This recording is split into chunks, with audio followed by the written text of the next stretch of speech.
So we are trying to find different methods para makapagbigay ng subsidy, para makabigay ng tulong. The problem is masyadong malikot ang presyo ng langis, hindi natin ma-anticipate.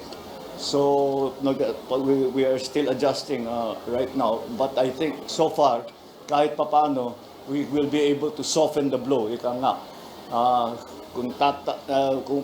basta't we want to keep as much as possible, huwag po mag-alala ang tao. We are securing the supplies of oil, we are securing the supplies of food, and so far, sapat naman ang ating mga supply, ang ating mga naka-stock na sa langis at saka sa pagkain.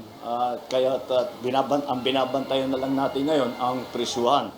Dahil sa pagkain, mas marami tayong magagawa.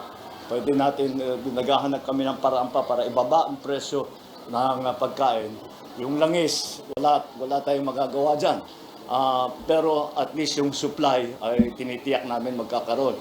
So kahit na may stock tayo, patuloy ang maghanap ng Pilipinas dahil kumukuha talaga tayo sa Middle East. So naghahanap tayo ng alternative sources ng langis. And so halimbawa sa fertilizer, yun na petroleum product na yun, hindi problema yun dahil yung pinagkukuhanan natin na kapag nangako naman sa atin na itutuloy nila yung kanilang mga kontrata.